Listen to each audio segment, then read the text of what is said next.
Good morning বন্ধুরা। তো দেখো সকাল সকাল আমি রেডি হয়ে গেছি। আর আজকে কি হচ্ছে জানো, আজকে হচ্ছে আমার মাম্মামের জন্মদিন। তো হ্যাঁ, আজকের দিনে মাম্মাম মানে আমার কাছে এসেছিলো। তো আজকে একটা বিশেষ দিন, তো আজকের জন্য মন্দিরে পুজো দিতে যাচ্ছি। কি আজকে খুব স্পেশাল দিন, আজকে আমার মাম্মামকে আমি পেয়েছি, তার জন্য যাচ্ছি মন্দিরে পুজো দিতে। তো আজকে মাম্মামের কিন্তু জন্মদিন, আর আজকে তার মধ্যে আছে মঙ্গলচণ্ডী, মঙ্গলবার পড়েছে, আজকে লাস্ট মঙ্গলবার। তো আমরা বেরিয়ে পড়লাম, আর দেখতেই পাচ্ছ আশেপাশে প্রচুর বাগান। এই মন্দিরটা আছে অনেক ভেতরে, বাগানের ভেতরে আছে, এটা বলে জহরাতলা মন্দির। তো হচ্ছে মা জহরাতলা মন্দির যাচ্ছি, আর ওইখানে কিন্তু বিশাল বিশাল মেলা লাগে, বিশাল মেলা বসে, দেখতেই পাচ্ছ। আর এতটা ভিড়, এতটা ভিড়। আর সবচেয়ে মেন কথা জানো, আমি তো আসলাম, আমি ভাবলাম কি মায়ের মন্দিরে ঢুকে পুজো দিব, কিন্তু হচ্ছে মায়ের মন্দিরে ঢুকে পুজো দিতেই পারবো না, যেহেতু এতটা ভিড়, এতটা লাইন, মানে আমি ভাবতে পারিনি কি 8:30টার মধ্যে এতটা ভিড়, এতটা লাইন হয়ে যাবে। তো এইখানে ছটা থেকে, মানে ছটাও না, ঠিক 5টা, সকাল 5টা থেকে লোকজন আসা শুরু করে দেয়, মেলাও বসে যায়। আর মায়ের গেট খুলে 8টায়, ঠিক 8টায় খুলে। তো আমরা তো এসছি এখানে 8:30টায়, তবুও প্রচুর প্রচুর লাইন হয়ে গেছে, দেখতেই পাচ্ছ। লাইনের শেষ নাই, লাইনটা এতটা ঘুরে ঘুরে, এক সাইডের মেয়েদের লাইন আছে, এক সাইডের ছেলেদের লাইন আছে, এক সাইডে তোমার পুষ্পাঞ্জলি লাইন আছে, মানে সব দিকে ভাগ ভাগ করা আছে, বাট প্রচুর বড় লাইন আছে। আমি লাইনটা দেখে ভীষণ ভয় পাচ্ছিলাম। তারপরে ভাবছিলাম কী করা যায়, তাহলে চলো আগে ভোগটা তো নেওয়া যাক, তারপরে আমরা মানে ভোগটা নিব। তোমার দাদাভাই তো চিন্তা করছে কি পুজো দিতে পারবো কি পারবো না। আমি বললাম তুমি আগে ভোগটা নাও, অবশ্যই মায়ের কাছে যখন এসেছি তো পুজো তো দিতেই হবে।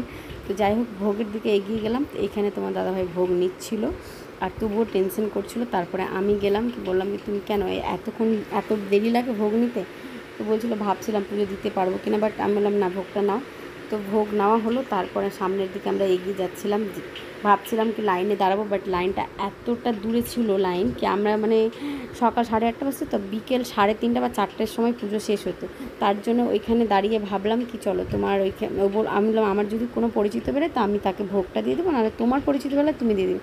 তো তারপরে লাস্টের শেষে দেখি তোমার দাদাভাইয়ের একটা বন্ধু বেরালো, তোমার বন্ধুর হাতে ওর ভোগটা দিয়ে দিল, ও মায়ের থানে চড়িয়ে দিল।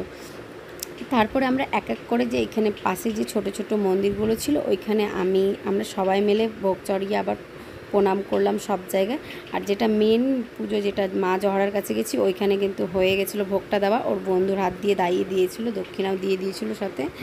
তারপরে এক এক করে সব জায়গাতে প্রণাম করে নিলাম। আর বিরুর একটু রাগ হয়েছিল, আর মামাম তো বলোই না, মামাম এখন খুশি আছে, বাট পরে যা অশান্তি করেছে না, মামামকে এই ডলটা নিয়ে দিতে চাইছিলাম, বললো কিছুতেই নেব না। তবুও আমি জোর করে এই ডলটা নিয়ে এসেছি বাড়িতে, কেন আমাকে ভীষণ ভালো লাগছিলো, খুব কিউট লাগছিলো, আর সাজানোটাও বেশি ভালো ছিল। তো মাম্মাম কিন্তু ফ্যান নেবে, ফ্যানের জন্য প্রচুর জেদ করছিল, প্রচুর কান্না করছিল। তো আমি লাস্টে ওই শেষের দিকটা আমি ডলটা নিয়ে এসেছি বাড়িতে। ও নিবে না, তবু আমি নিয়ে এসেছি, কেন আমাকে ভীষণ ভালো লাগে ডল সাজাতে বাড়িতে। আর এদিকে বাবু একটা গান নিয়েছিল, আমি দুটো ওই কী বলে খরগোশ টাইপের নিয়েছিলাম। যাই হোক, তারপরে আমরা খেতে বসলাম। এখানে লুচি তরকারি কিন্তু খেতে খুব ভীষণ ভালো লাগে, এখানকার লুচি তরকারি একদম ফেমাস লুচি তরকারি। আর মানে লাস্টের দিকে মিষ্টি খেয়েছিলাম একটা করে। আর মামাও কাঁদছিল, বলছিলো ফোনটা সরাও, মানে ও যেখানে যাবে ওর জেদ। তারপরে আমরা মেলা থেকে বেরিয়ে পড়লাম, সামনের দিকে এগিয়ে যাচ্ছিলাম, আর তোমাদের দাদাভাই বাইকটা নিয়ে আসছিল। আর রৌদ্রের তাপ কি বলবো, প্রচণ্ড রৌদ্রের তাপ পড়েছে, মানে থাকা যাচ্ছে না। তারপরে শেষ বাড়ি আসলাম, বাড়ি আসার পর একটু রেস্ট করলাম। রেস্ট করার পর সন্ধ্যাবেলা মামামের জন্য একটা ছোট্ট কেক এনেছিলাম, আর এই কেকটা আজকে কালকে কেটে নিয়েছে, আজকে কিন্তু